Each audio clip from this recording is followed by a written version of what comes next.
그다음에 487페이지 한번 보세요. 거기에 보면 언물림 효과라는 말이 나오는데 인터락팅 효과, 내가 조금 전에 얘기한 거죠.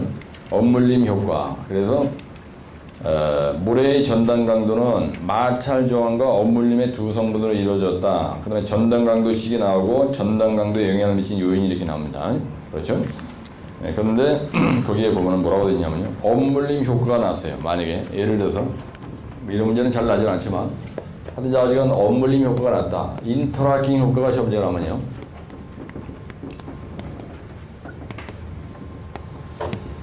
이 인터라는 말의 뜻이 뭐냐면은 이거 상호, 인터컨티넨탈, 이건 대립관 유도 탄도탄 얘기했다. 인터컨티넨탈 볼라리스트 미사일 이런 말 쓰죠.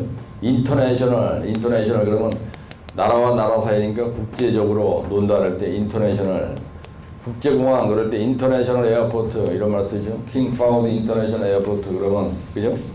예, 우리나라는 킹 파우드 인터내셔널 에어포트처럼 전두환 인터내셔널 에어포트 이런 게 없잖아요. 우리나라 대선이 기여하는 게 없어요. 이거 상호라는 얘기고, 요거는 채운다는 얘기입니다. 락다도 그러면 문을 채우다는 뜻이에요. 그래서 인터락팅 효과는 건 뭐냐? 이거는 조리토죠. 예, 조리토의 상호 뭐예요? 상호 언물림 효과를 뭐라 그런다고요? 인터락팅 효과라고 한다. 인터락팅 효과라고 한다. 이게 정의야. 효과라고 한다. 그죠? 두 번째. 인터락팅 효과의 메커니즘. 인터락팅 효과의 메커니즘이 뭐냐, 이거. 예. 이게 어떻게 돼서 인터락팅이 되느냐는 얘기입니다. 메커니즘. 뭐와 뭐의 작용에 의해서 인터락팅 서로 꽉 물리느냐. 그렇죠? 그래서 여기에 뭐라고 되어 있냐면요. 마찰 저항과 마찰 저항. 그래서 이거는 활동 마찰하고요. 활동 마찰은 활동하려고 하는 마찰과 회전 마찰로 있어요. 회전 마찰. 예, 그래서 마찰 저항으로 우리가 인터락팅 효과를 발휘한다 이런 얘기입니다. 그래서 우리가 그러면 인터락팅 효과에 영향을 미친 요인이 뭐냐? 영향 요인이 뭐냐? 요거는요 상, 3, if예요. 그 다음에 물, 그 다음에 중간 중력, 뭐 이렇게 있다. 그 다음에 부속 압력, 이렇게 돼 있죠. 예. 그래서 487페이지 맨 하단에 보면 상대 밀도가 어떻게 되느냐, 그 다음에 입도가 어떠냐, 그죠? 그 다음에 입자의 크기가 어떻게 되느냐, 입자 크기. 그 다음에 물이 얼마나 많이 있느냐, 중간 중력, 그 다음에 부속 압력. 그래서 우리가 늘 이럴 때 상, 3 있고 이렇게 연결해 있죠. 지금 여기 인터락팅 효과에 영향을 미치는 요인이라고 얘기하는데요.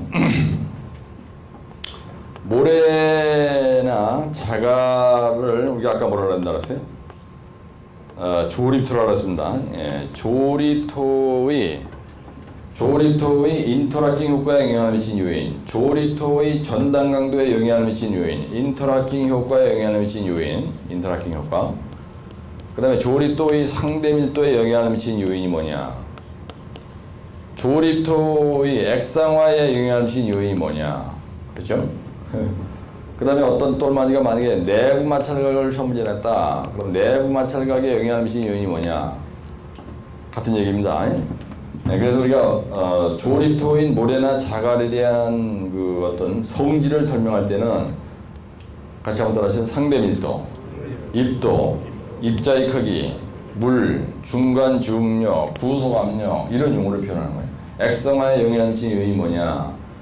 상대 밀도가 나왔어요. 그럼 상대 밀도에 영향을 미치는 요인이 뭐냐? 상항술이 있고요. 액상화에 영향을 미치는 요인이 뭐냐? 상항술이 있고요. 액상화의 전단 강도, 사질토, 조립토의 전단 강도에 영향을 미치는 요인이 뭐냐? 이겁니다. 그렇죠? 네, 그러니까 이렇게 한 번에 외운 거는 여러분들이 시험장에 가서 이런 문제가 났을 때 다 같은 내용입니다. 그 다음에 여기 인터락팅 효과를 증대하기 위한 현장 시공 대책이라는 게 나오면 좋겠죠. 시공일사니까. 그렇죠? 예, 인터락팅 효과를 증대하기 위한 대책이 뭐냐? 대책이 뭐예요? 다짐을 잘해야 된다. 그렇죠? 그 다음에 양이또를 써야 되죠. 예, 양이또의 재료를 우리가 성토 재료로 써야 되는 거예요. 만약에 불량이 있다. 그럼 인터락팅 효과 절대로 좋지 않습니다. 이건 뭐냐면 대소 입자가 골고루 섞여 있어야 돼요. 섞여야 인터락팅 효과가 커져요. 무슨 말이냐면 성토라는 데 이렇게 있습니다. 그런데 아주 그냥 콩알갱이처럼 똑같은 놈만 갖다 이렇게 쌓아놨어요. 그럼 인터락팅 효과가 좋을 수가 없어요. 이게 쌓아지지도 않고. 그래서 인터락팅 효과가 좋으려면 양이 또 대소알이 적당히 섞여 있어야 되는 짱돌, 조그만 돌, 새끼돌, 큰 돌 이래가지고요. 여기다가 불도저가 찍어 눌러 다져. 전압식으로 만약에 불도저가 다지잖아. 그러면은 찍어 누르는 힘에 의해서 요 큰 돌과 큰 돌 사이에 짱돌이 조그만 게 박혀서, 즉 대소알이 적당히 섞여 있는 흙을 갖다 펴놓고 불도저로 다져야 이게 큰 돌과 큰 돌 사이에 작은 돌이 껴서 상호 엄물림 효과, 상호 인터락팅 효과 좋아져가지고 나중에 이후에다가 이렇게 옹벽을 설치한다든지 물탱크를 설치하든지 여기다 도로 노상을 시공하든지 하더라도 교통하중에 의해서 여기에서 시공한 노치의 부분에 문제가 안 생겨가지고 노상도 안 생기고, 댐에서 우리가 모래자갈을 놓고 쌓더라도 대소알이 적당히 섞인 놈을 가지고 쌓아야지, 안 그러면은 이게 파괴되는 원인이 되는 거예요. 그래서 인터락팅 효과라는 말은요 상당히 중요한 용어입니다. 우리가 조리투에서 인터락팅 효과라는 말은 대단히 중요한 거예요. 그래서 이 인터락팅 효과라는 게 아까 얘기했던 양입도, 연석입도, 불연석입도 이거하고도 상당히 관련이 있죠.